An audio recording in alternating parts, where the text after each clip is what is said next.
All right. Good morning, everyone.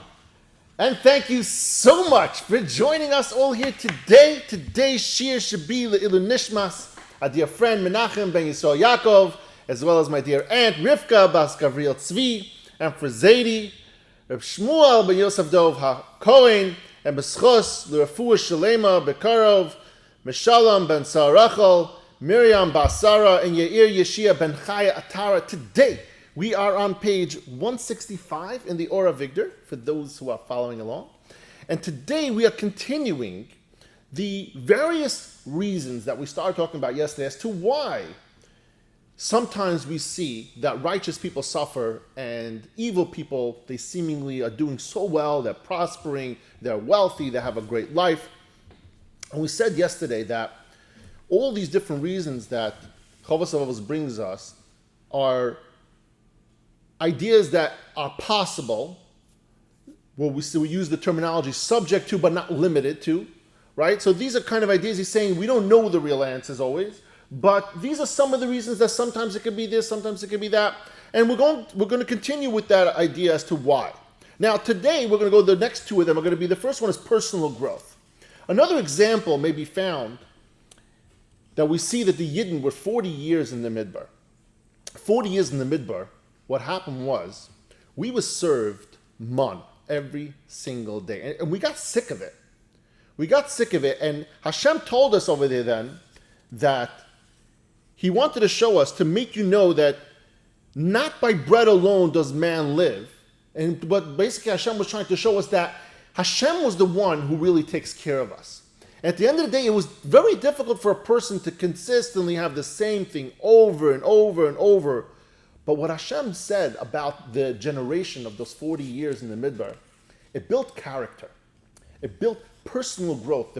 The Yidden in the Midbar, they persevered, but what happened with that is they got wired differently. They understood better. They felt better. They were connected more to Hashem. And Hashem over there said that He felt closest to that generation because they grew so much and they were able to learn from that so much. So this first example today is that it's personal growth, and sometimes, yes, a person will suffer, and we've learned this actually before as part of Shaar HaBitachon in the earlier chapter, that part of the challenges that we have in our life are because Hashem is trying to build a better foundation for us, so that we later on don't take things for granted, that when we're not served with a silver spoon, and we understand and respect the things, the greatness that we do get later, the gifts that we get from Hashem, whether it's money, whether it's children or a spouse, whatever it is that we later get that we were longing for such a long time, we now respect it more. We look at it much differently. And we see that a lot of times young people who come into wealth, they spend it, they party, they do a lot of different things. But you see other people who, as time goes on, they become more mature and more understanding. And those wealthy people, they tend to be more structured, better people, closer to Hashem, better Eved Hashem. And so that's third reason, the first one for today, but the third reason is that personal growth. A fourth reason that Rav Av gives us is to set an example. So understand that sometimes we see that a tzaddik will suffer, a righteous person will suffer, is because these tzaddikim are sometimes made to set an example for other people.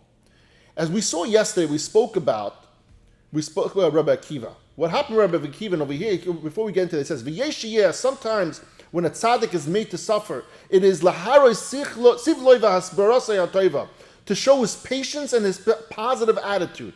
Ba'avodas habariyos baruch, in the service of Hashem, no matter how difficult it is for him, the tzaddik remains steadfast and he suffers. Why? Kedei sheyilmadu b'nei adam mimenu, in order that people should learn from him, that he sets an example.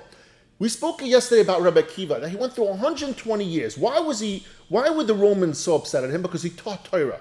He taught Torah, and they wanted to punish him for that. And for that, he was already at the end of his life. He was 120 years old. He was ready to die. Why did Hashem have to put him through this last episode of pain and suffering? And that was because so Yidden could see what it means, how a person, a tzaddik, acts when he goes through that pain and suffering. What happened with Rabbi Akiva?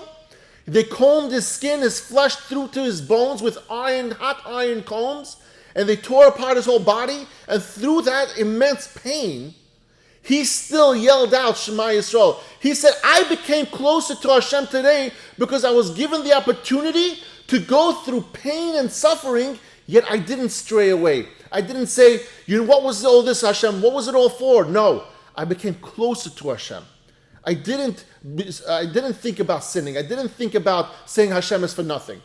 And that's what the reason is for. And sometimes we see that a tzaddik will suffer, and unfortunately it's for us so that we could see what it means to persevere, so that we can learn from that. And they have to take, unfortunately, the harsh part of that.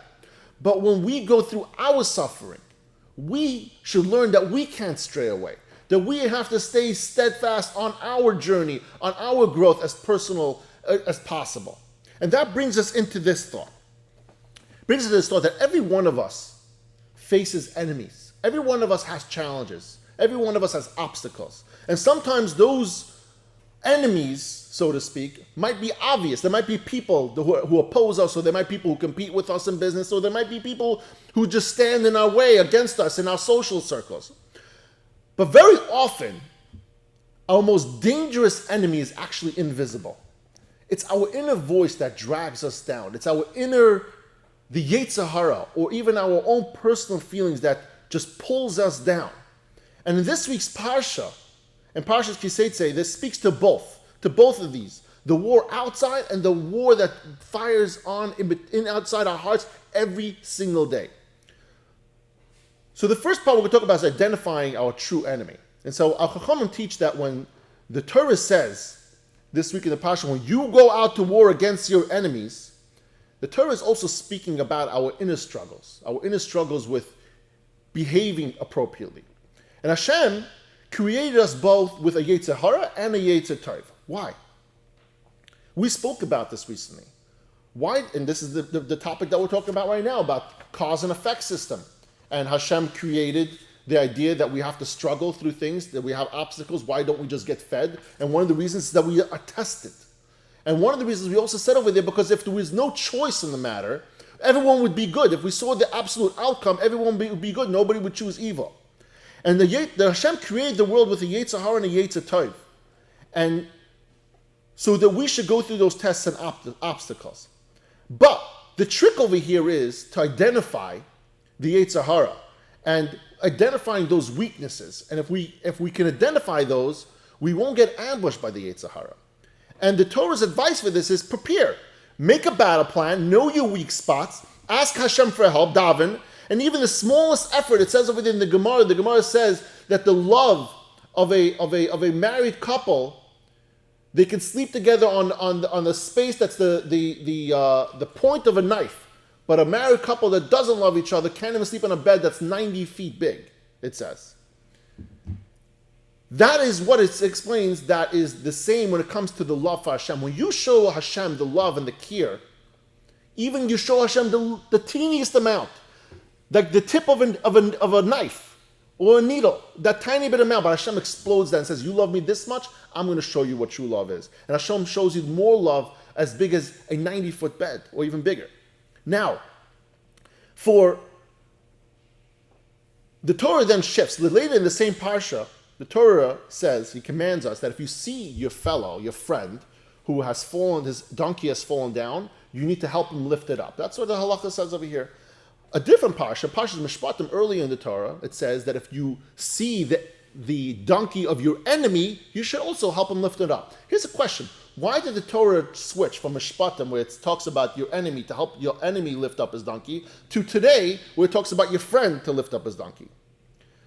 So a beautiful reason is actually written by our very own Rabbeinu Bechaya, who was written, Chovos HaLevavos, the Shaar Bitachon, that we learn from, we have the privilege of learning from every single day.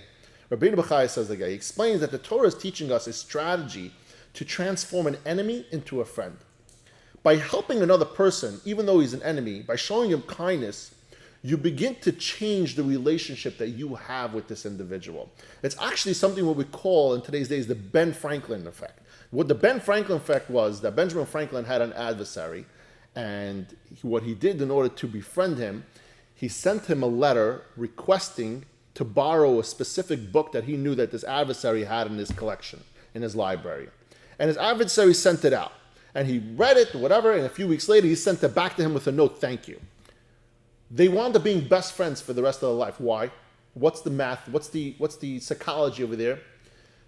When you do something nice for someone, even if you don't like them, your mind starts playing games with you. How do I dislike you at the same time do a favor for you and be nice to you, right? How does that work? And so what happens is, and that's what the Parsha of the Torah is teaching us, is that pick it up for your friend. Pick up your enemy's donkey. Help him. And later on, what's going to happen is through an act of kindness, even though you don't love him today, but because of that, your mind is going to stop messing with you and say, hey, why do I really don't like this guy? And what's going to happen is you're going to wind up befriending the person. You're going to stop hating as much.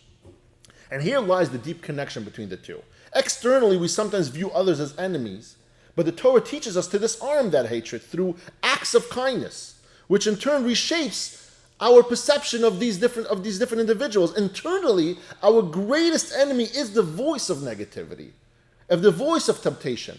And the same principle applies. We don't defeat it by ignoring it, but by actively getting involved and engaging with planning, with davening, with asking Hashem for his help. And just like the Ben Franklin effect works with others, it should work with us as well, and it does. Go out there. If you're struggling internally, do an act of kindness for yourself. You're going to wind up struggling with yourself because you know you are better than what you are acting out to be right now.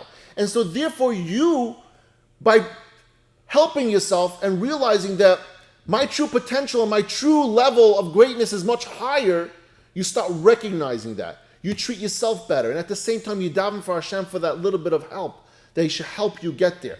And so the challenge for you guys this weekend, this Shabbos, is either one or two things. Either try to go out there. If you see someone that you don't exactly love them, maybe do them a favor. It could be a small act. Pass them a bottle of soda at the Kiddush.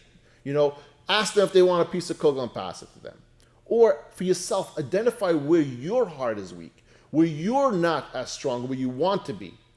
Identify that, point it out to yourself, try to work on that, and at the same time you ask Hashem for a little bit of help. And Hashem's little bit of help is a lot greater than we can imagine. Thank you everyone for joining us all here today. Have a beautiful, a wonderful Shabbos, and as always, I love you all.